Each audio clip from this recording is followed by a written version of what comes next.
ये कहानी 2001 की दिल्ली की है। दिल्ली जहाँ हर दिन हजारों लोग आते जाते हैं, जहाँ रोज़ की हलचल, भीड़ भाड़ और भाग दौड़ है। लेकिन उस साल कुछ ऐसा हुआ जिसने दिल्ली वासियों के दिल में खौफ पैदा कर दिया। रात का समय था जब रोहित नाम का एक ऑटो ड्राइवर अपनी आखिरी सवारी को छोड़कर घर जा रहा था। उस दिन बहुत ज़्यादा घना अंधेरा था और ऑटो के बाहर लाइटों के अलावा कुछ नहीं दिखाई दे रहा। कुछ दूर चलते ही रोहित की ऑटो की लाइट एक व्यक्ति पे पड़ी।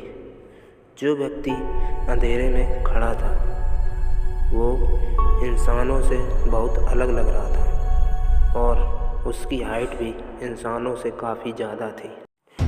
लेकिन जब रोहित का ऑटो उस आदमी के पास पहुंचा तो रोहित का चेहरा पसीने से भीग चुका था। उसने देखा उसके शरीर पर काले घने बाल थे। उसकी आंखें खून की तरह लाल थी जो रात के अंधेरे में चमक रही थी। वह अपने सर पर एक अजीब सा हेलमेट पहने हुए था और उसके लंबे नाखून धातु के जैसे चमक रहे थे। रोहित ने डर के मारे अपनी ऑटो तुरंत मोड़ी और वहाँ से भाग निकला। लेकिन कुछ दूर चलते ही जब रोहित ने अपने ऑटो के रियर व्यू मिरर में देखा तो वह और डर गया, क्योंकि वो व्यक्ति अब उसकी ऑटो के पीछे दौड़ रहा था। उसकी गति इतनी तेज़ थी कि वह कुछ देर में ही ऑटो के करीब आ गया। डर के मारे रोहित ने अपनी ऑटो की स्पीड फुल कर दी और कुछ देर बाद उसने देखा कि वो व्यक्ति गायब हो गया था। कुछ दिनों बाद दिल्ली के कई इलाकों से खबर आने लगी कि लोगों पर अजीब हमले हो रहे हैं। कई लोगों ने बताया कि उन्हें एक लंबे कद का पानी में ढका हुआ आदमी हमला करके भाग जाता है।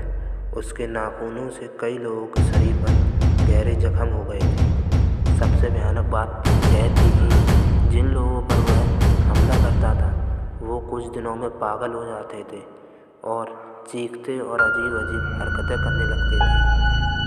और 2 लोगों को तो उसने जान से भी मार दिया था।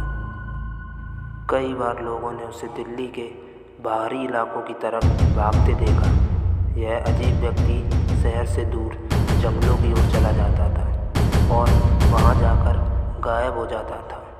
लोगों का कहना था कि जंगल में एक डरावनी गुफा है जिसमें वह रहता है, लेकिन आज तक किसी ने हिम्मत नहीं की थी कि जो भी उस गुफा के पास भी जाए। ये कहानी दिल्ली के उन रहस्यमयी और डरावनी घटनाओं में से एक है जिसका रहस्य आज भी अनसुलझा है।